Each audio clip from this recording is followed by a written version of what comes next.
Okay, there are a lot of fairy tales still floating around, and one is that, and I'm just gonna say a brief opening. I'm gonna let Cooper finish the rest of this. But there is a lot of people who chase what Cooper used to call Mothmen.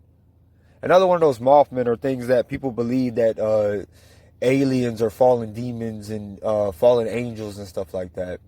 So I'm going to, and some people believe that Nephilim were like real giants back in the day, but Nephilim back in the day were men of renown, men who basically believed they were gods, and they had, I guess, status among the people as gods, but they were simply men of high status. And guess what? The Nephilim are still among us today.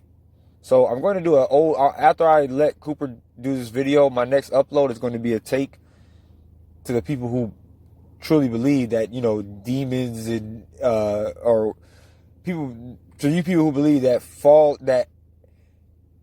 who believe in this physical world so much, and you honestly believe that aliens are fallen demons or fallen angels. I'm sorry to be the one again that's not at popular vote. I'm not going to get the popular vote on this one, just like anything else. I don't say what the crowd is saying, but that is not true.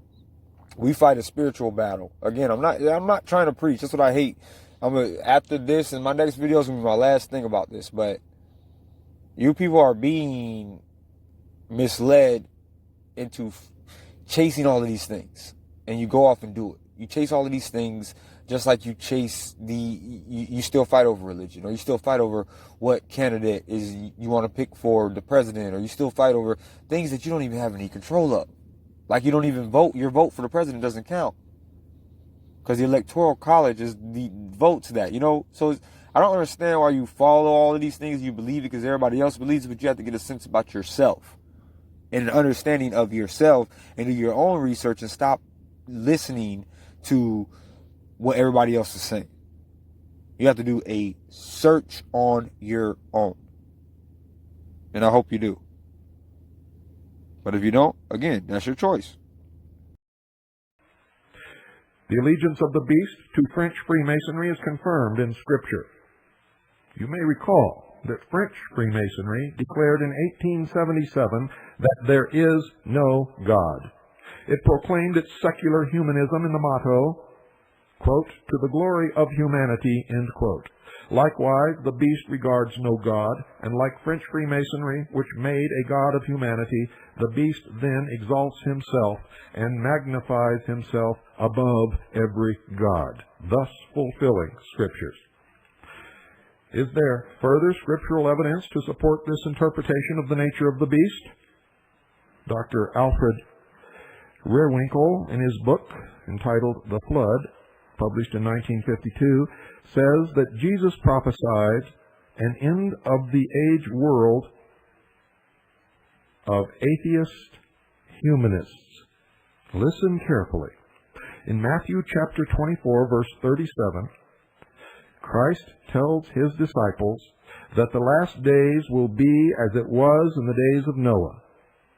Rehrwinkel says that, quote, "the generation before the flood was not a pagan or idolatrous race," end quote. He says they were godless. Godless. Rehrwinkel points to archaeological evidence which supports Scripture, and his thesis, quoting Sir Charles Leonard Woolley, a British archaeologist who has noted, quote, "in no single grave has there been any figure of a god, any symbol or ornament that strikes one as being of a religious nature," end quote. The Old Testament offers further insight into the atheistic, amoral humanism of the beast and his antediluvian precursors, known as the Atlanteans. Genesis chapter 6, verse 4 informs us what antediluvian humanity was like. Quote, "There were giants in the earth in those days, and also after that, when the sons of God came in unto the daughters of men, and they bare children to them, the same became mighty men, which were of old, men of renown," end quote. Rehrwinkel unravels the enigmas of this passage from Genesis and applies it to the atheistic humanists of our day and world.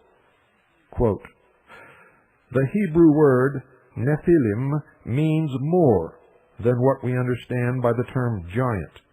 It means those that fall upon others, brigands, thugs, tyrants. These Nephilim were famous in that world. They had made a great name for themselves through their acts of violence, lawlessness, and corruption. They were known by all, and their statues were probably found in the antediluvian shrines of honor. There are Nephilim, or giants, in the world today. They are the men who rule this world. They hold their councils in secret. They dispose of countries and millions of human beings as so many figures on a chessboard.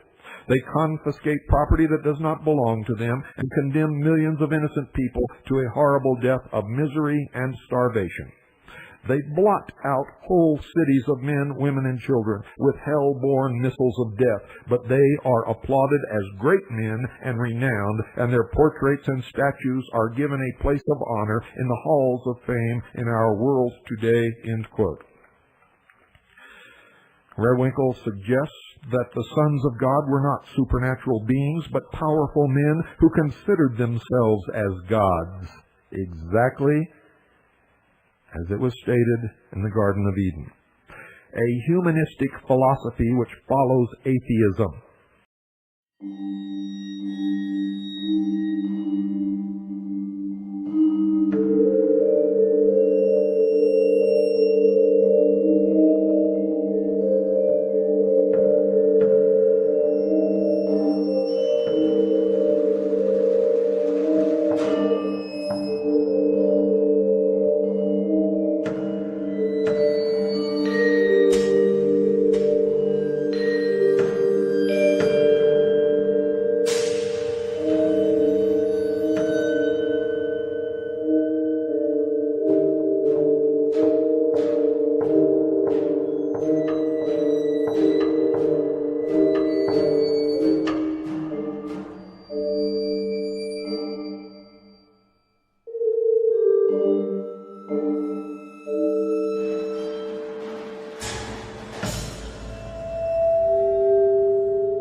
Atlantis also seems to have a very great fascination for the psychologist and the social reformer.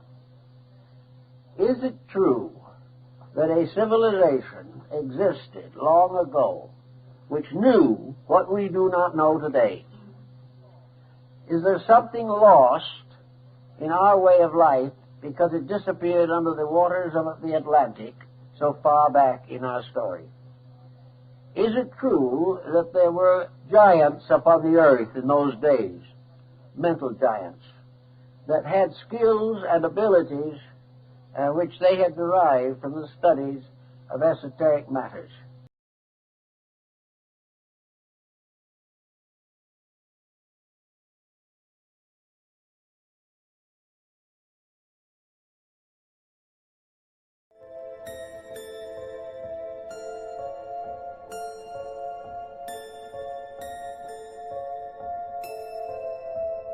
You see, I've been telling you all along, the socialists and the mystery religion of Babylon are the same, the same, the same.